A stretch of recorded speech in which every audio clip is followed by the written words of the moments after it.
I was talking to y'all and I was naming like the successes that I was having, but I was just like, I don't even know why people are, whether it's talking about coming to me or signing up for a program that I have or something, just having those feelings. And you're just like, Brian, it's happening. It's because you're you. You have something. And my therapist really, really was like, you don't know how to celebrate these small wins that you have in between because you are always moving the goalpost for something bigger. So it's like, oh, okay, you wanted 5 people to come out to your event. Okay, you got the 5 people. You're saying, well, they say 10 people is the real number. Now you have 10 people, and then now your third event, you're just like, okay, well, if I can get 15, then you get 15. And it's like, okay, you're 3 for 3, and then you still just keep moving. What is the point in that? Pause of noise, hear rewind, breathe it in. Your permission to reflect and reset begins. Dr. Sarah, the mind is high. Brian gets the heart just right. Lena, the coach to ignite. Oh, pause of noise, reset and reset. Pause of noise, reset and reset. Your time, your space, your life, your best. Pause of noise, reset and reset. Hey, y'all, welcome to Pause the Noise, where we give you permission to reflect and reset. I am Brian Stokes. We have Dr. Saarah and Coach Lena Wilson here as always. Y'all, it has been on my mind since I had therapy. Before I even say that, you know how sometimes your friends can tell you something a million times, and you're like, ah. And then you go to therapy and you're like, oh, yeah, that actually sounds good. Then you go back to your friends and they're like, that's what we said to you for free. And that's what happened to And by me. friends, you mean your wife, Brian? No, my friends, I'm talking about you two, because Oh, today I'm talking about celebrating yourself through life, because that is one thing that I struggle with so much. Because I was talking to y'all and I was naming like the successes that I was having, but I was just like, I don't even know why people are, whether it's talking about coming to me or signing up for a program that I have or something, just having those feelings. And you're just like, Brian, it's happening. It's because you're you. You have something. But I'm like, what is that? And my therapist really, really was like, you don't know how to celebrate these small wins that you have in between because you are always moving the goalpost for something bigger. So it's like, oh, okay, you wanted 5 people to come out to your event. Okay, you got the 5 people. You're saying, well, they say 10 people is the real number. Okay, now you have 10 people. Okay, cool. And then now your third event, you're just like, okay, well, if I can get 15, then you get 15. And it's like, okay, you're 3 for 3, and then you still just keep moving. It's just like, what is the point in that? I said, well, I told the truth in therapy because I'm just like, well, if I'm doing it, that means that, it can be done. But if it's something, if I set a goal and then I don't hit it, then I can say, oh, okay, yeah, I tried, but it's not. And she's like, what's in that? And I'm like, I don't know. She's like, whose voice do you hear? And I'm like, maybe my dad's. I say, what are we doing? What are we doing here? And because in therapy, I take off my therapist hat because I have things to work on. And what she told me that I needed just to do in all of it is to slow down. You are always trying to move on to the next thing, and it's a consistent thing with you, Brian.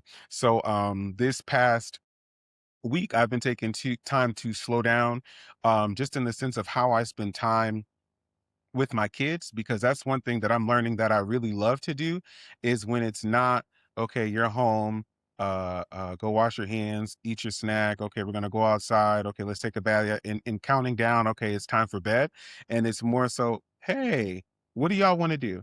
Okay, you want to do the reading time now? We'll do that.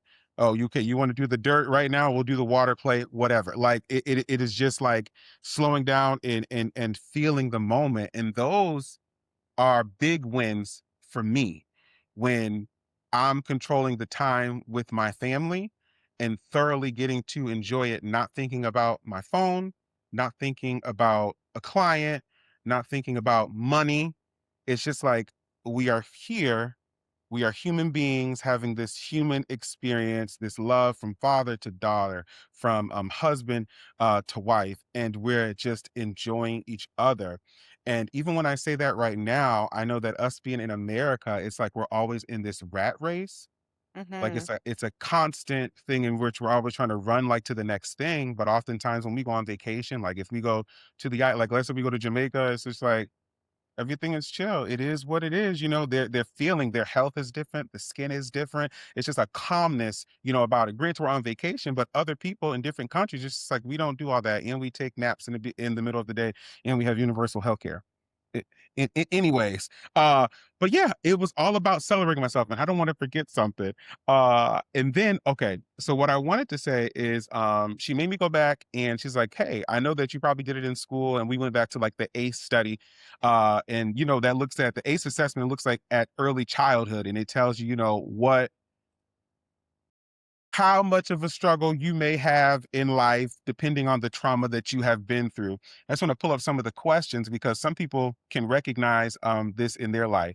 So, like if you experience like emotional abuse or physical abuse, sexual abuse, emotional neglect, if you didn't have enough to eat at times, or wearing dirty clothes, lack of protection, or household, if somebody in your house went to jail and they came home and you had to experience that, or if someone in your house was using different substances, or someone in your house had a mental illness, diagnosed or undiagnosed, suicide that could have happened in your house, or attempted suicide, or if your parents were separated or divorced, and it's like you go through all those things in life, and you're like, oh, I am. I'm just going to use the word more traumatized than I thought because some things sound so Well, I just went regular. through that. Yeah. Yeah, or I just went through that Mhm. because you went through it. You feel like, oh, well, everybody kind of had something, that went like that. And when I think of that, I think of me and my sister when we get together because we were close in age, like, what are we, 4 years apart? And we'll be telling a joke like around friends about something that happened in childhood, and people are like, that's not okay. Why are you laughing at that? We're like, well, it happened. It's like, right, right. That's not funny to you because you didn't, but right. It just teaches you like, okay, everybody didn't have the same experience. And sometimes you're carrying like a little bit more. Because I had these notes because I feel like a lot of people go through this. But anyhow, that doesn't matter because I got more later for the tools and whatnot. And but that was the noise. It's hard to celebrate myself because I feel like once I hit the goal of something, well, anybody can do that. So let me set something else so that okay, now okay, so I didn't hit that, so maybe I can feel regular. So it's always the next thing rather than okay, I did it, I got it.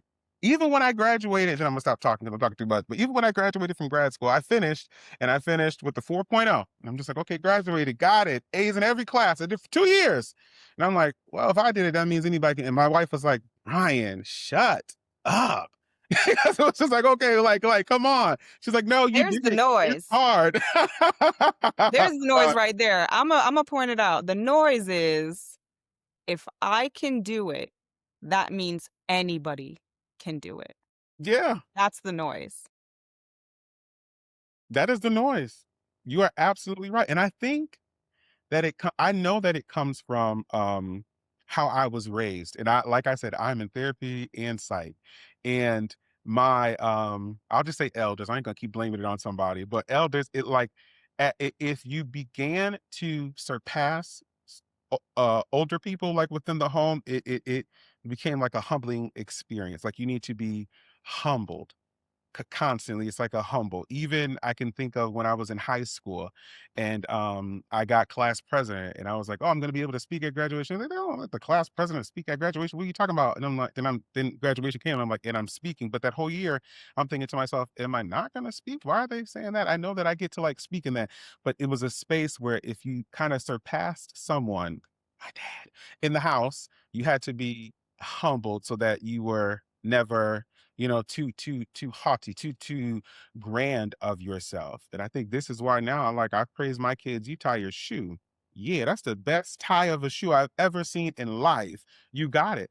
But yeah, and that's the voice that I'm constantly, fighting like within my head. Like, yeah, well, if I can do it, anybody can do it because, that's what they told me. If I do it, ain't that special. But I'm like, I know in my mind, in my soul, in my spirit, I'm like, I am something special. I'm healing people daily.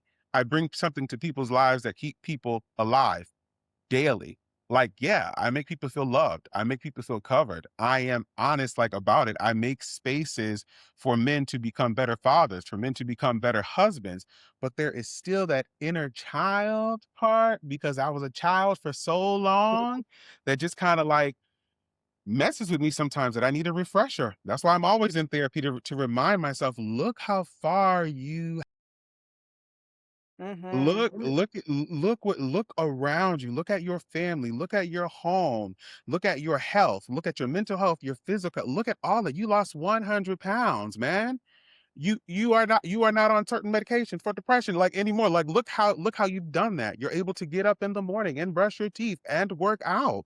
Like you're able to do that every day without like being slow or sluggish or whatever. And we may have our bad days. Everybody does, but it's just like look how far you have come. But I always need that reminder. Even now when I'm doing things like to celebrate myself, the small wins and the big wins. And Dr. Sarah, thank you for that. I'll send you your copay. That it, just because I can do it doesn't mean that everybody else can do it, because everybody else can do it. It's We so know true. grad school is hard. It's hard. So to come That through with resonates with me 4.0, so much, Brian. It resonates with me so much because I too have that struggle with celebrating wins. Every day when I go to pick up my son, I speak to my best friend on the phone and I talk to her obsessively about my business and like what's going well, what's not going well, and my career and all of these things. And one day she said to me, like, have you celebrated your wins lately? And I said, and I literally said, what are you talking about? And I was like, "What wins? Like, I haven't won anything yet." She's like, "You've gotten so far. Have you celebrated any of that?" And I was like, I literally said to her, "I wouldn't even know what to celebrate." And she was like, "Sarah, this is why you're not feeling well." Because I went through a period of depression. She said, "You're not feeling well because you're so obsessed with doing and being productive and working that you're not ever slowing down to see what you've achieved." And I was like, "You're absolutely right." And then I started to try to talk about my wins and I immediately went back into like, "But I need to do this and this and this." She said, "Stop. You're going back into the noise again. You're going back into obsessing about the next strategy, the next thing you need to do. What have you succeeded in? What are the wins?" And she's right in the sense that even psychologically, when we don't identify our wins, it contributes to depression. It really does.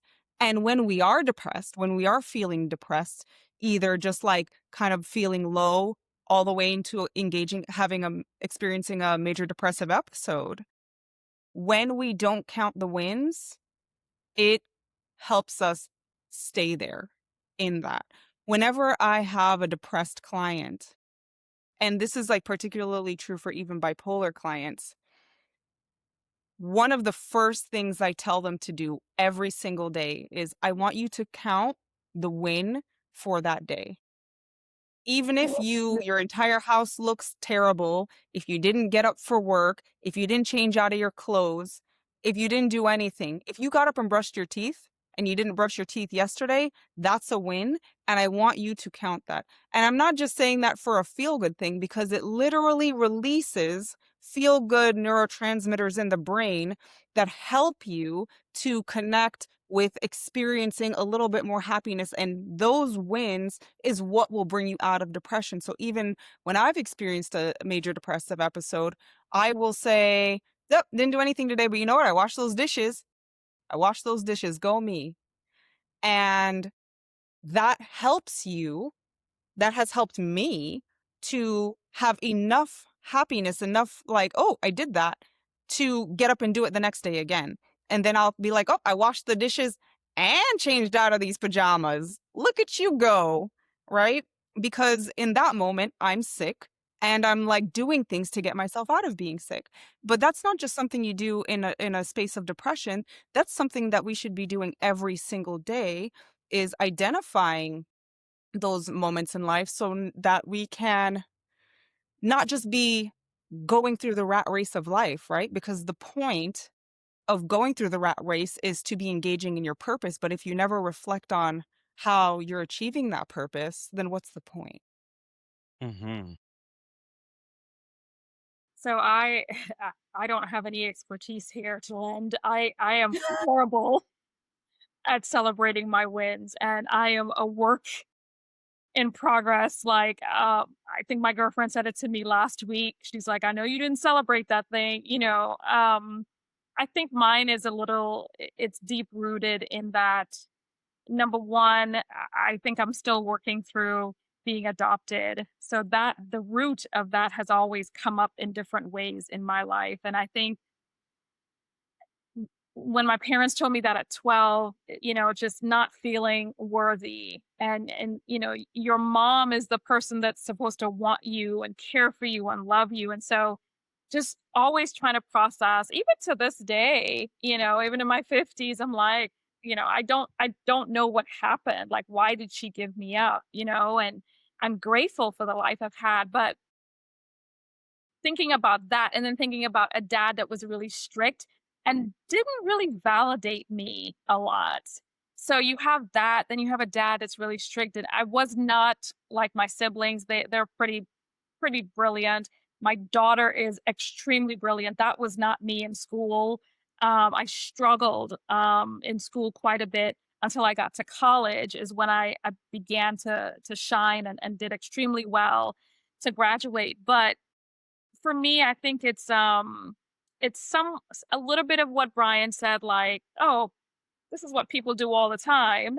But I think it's also like, okay, I accomplished something, but am I really worthy of celebrating this thing? Like, you know, Mm. and I think when you're kind of overcoming this whole people pleasing and overcoming a rejection and all of those things, it takes a while to like accept the fact that the things that you do are worthy of celebrating. It just has taken me a long time. Now, what I will say is I have come to the realization, like, girl, you are like brilliant. You are amazing. Like, but that took me like late. I'm talking late 40s to really get to that point. But I still don't do a good job of celebrating. Like Brian, I celebrate my daughter. I mean, almost every opportunity I can. It's so easy for me to do that, and I am learning. That's what I will say. I am learning to celebrate. I have started a practice of every month I'll go back and look at writing down in a book, like, what are the things that I'm most proud of that I've been able to accomplish. I'm always telling people to celebrate themselves, but I always minimize my wins. I don't know why, but I minimize my wins. I am very self-aware that I do that, and I'm working through that to celebrate more. And I have people that kind of help to hold me accountable in that way. But I think it's just a combination of my background, how I was raised. Being a high achiever in corporate doesn't help that at all, you know. And It so actually really does help because you never think you're good enough, and then you just keep going and you just keep achieving, and then you don't think you're good enough, and then you just keep achieving more. It's actually really great for Sounds so corporate America if you think healthy. about it. Not great for you, but great for, the system for right. sure. Yeah. So yeah, I think it's a great topic, and I'm just listening, like, I need to do so much better in this area, so much better. Yeah, thank you for sharing that, Lena, like that noise, right? The am I worthy of celebrating my wins? I think for me, it is, if I celebrate them, then I'm gonna get content and then I'm gonna fail, right?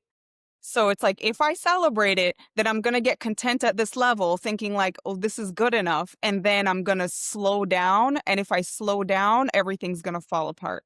Right. And that comes from like feeling financial scarcity and having that as like financial scarcity trauma, in the sense of like, if I'm not constantly trying to achieve, somehow I'm going to like end up poor. And I think that comes from like experiencing periods where I didn't necessarily know like where my like whether I was gonna like have a place to stay, or necessarily know like where my stability was gonna land at any given time. And so I think that is where mine comes from.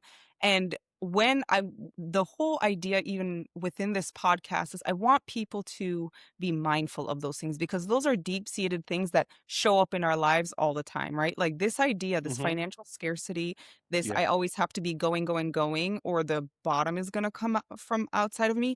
This main through line shows up every single day, shows up every single day in the way I behave. It shows up in the way I think about myself. And so if we are able to notice these things, that noise, if we're aware of that, it allows us to move past it, to move through it, to work and become more soft or whatever it takes to get to a place where we feel we're able to feel more happy, healthy, and whole in those ways. And so I appreciate the fact that you all are sharing those moments and that we're able to really talk about like what's the underlying thing that contributes to us not experiencing those wins and wanting to celebrate those wins. And I love that idea of going back every month and really looking at what I did. Something that I do is I have a to-do list on my notes in my phone and I never erase anything from my to-do list. I kind of just add to it. And then every once in a while I'll scroll down the to-do list and be like, dang, I accomplished a lot this month, this week, or a lot this month. Like, look at all these tasks Yeah. that I completed. Look at all these things that I engaged in. I think that's something that helps me. And I do have a reminder every night of like, what is something that I'm really proud of accomplishing today? And it again gives you that little dopamine rush, right? It gives you that little serotonin rush. I don't honestly know which transmitter it is because I don't remember those things anymore. I've been too long in practice, but it gives you happy neurotransmitters to keep going, right? To keep going in a way that's healthy versus a way that is thriving based on content and healthy, happy things versus scarcity mindset or lack of worth and all of these deep-seated struggles that we all tend to have.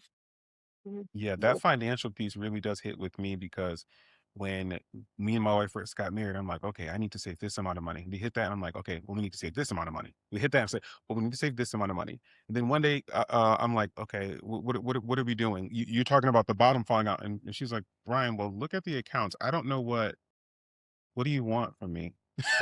What do you want from us? What is going to make you feel comfortable to let us vacation? Okay, you say we're eating out too much because you feel like this account is getting low. Okay, so what do you want here? Okay, now what?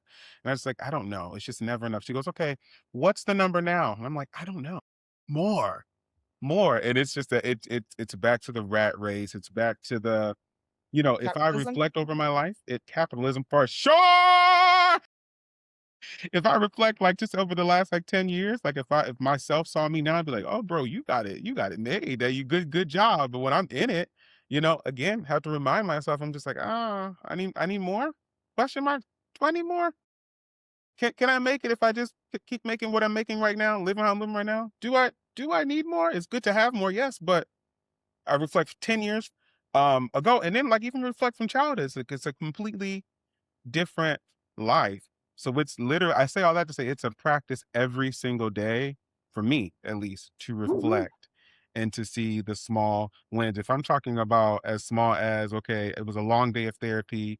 I didn't finish my notes. However, I got to spend time with my daughters uninterrupted. I call that a small win. If I post content and I didn't overthink about it and it happened, okay, that's a small win. If I choose rest instead of productivity, I'm like, okay, it's a small win, and I'm not going to feel guilty about it. But I have to tell myself that, like like just how we talked about resilience before, like celebrating myself. It's a muscle that I have to build, that I must build, because at a certain point, I'm like, it's going to become unsustainable if you don't recognize you're going to be burnt out. Like, okay, what else can I do? I'm like, what else can you do? You've done it all. So now what?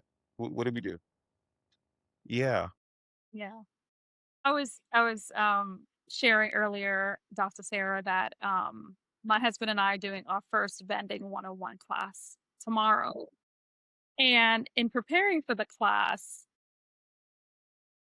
it was like this thing happened. I can't even describe it. I was like, oh my gosh, like we actually started a whole vending business. We knew nothing about vending.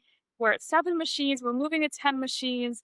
And as I'm preparing this content, it's like we never celebrated. Like we never really celebrated this big thing that we did, that we can literally sell this business. We have it in our trust for our kids. Like Mm, it's a big deal.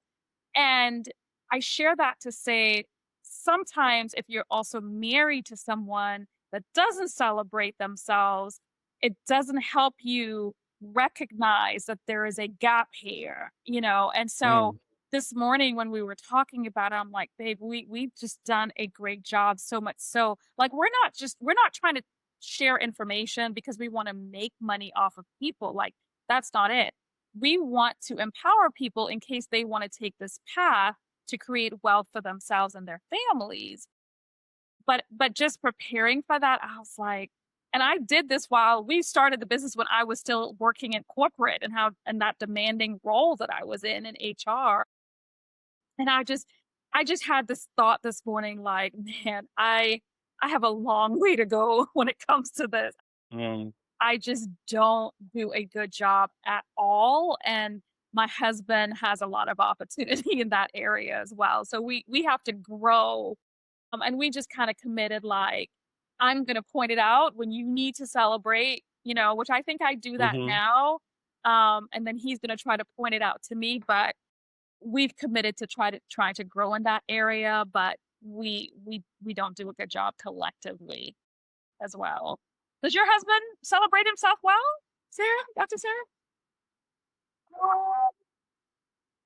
My husband celebrates himself on a daily basis. Oh, My husband's really good at celebrating himself. He comes in the door and he's like, man, I'm good at golf. Man, I'm good at corporate America. I love Man, it. and I'm like, yo, good for you, honey. Good for you. He's actually the person that inspires me to celebrate my wins because Well, he that's is awesome. like really, really good at it, I think. But Yeah, he's also one of those people that is like, okay, let's constantly like, is this bar the highest bar? We'll do it when we do this. And so he definitely has that like that tendency to want to just constantly drive for the next thing too. And I think he like celebrates like the small achievements really well. The bigger ones, maybe not so much, right? Like if we got a house and things like that, we won't know he's not necessarily good at, but the daily things he's really good at. that's so And so when he does it, I go, yeah, and this is my win for the day too. And he'll say, it's not about you. And I'm like, I know, but I'm gonna make it about me because why not?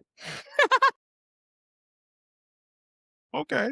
You got a good one then. It seems like there's good balance here. My yeah, wife will that's a celebrate healthy that's a working. Yeah. yeah. Grateful for that. He's definitely taught me how to do that more for myself even. Yeah. Yeah, and if I think about, like, a practice, so I think a practice or a tool would be definitely write your wins down. Don't just keep them in your head.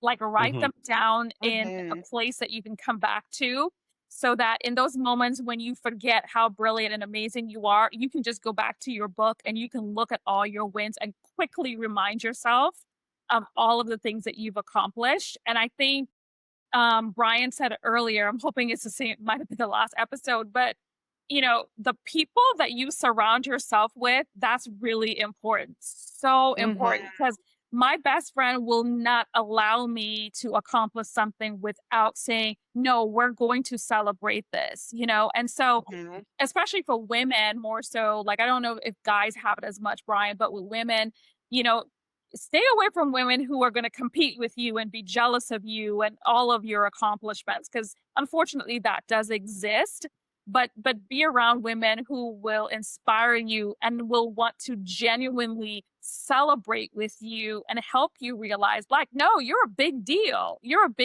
Mhm. and we're going to be part of celebrating that. I think those would be two things that I would want to share for people to remember to do. Absolutely. I agree with those things wholeheartedly.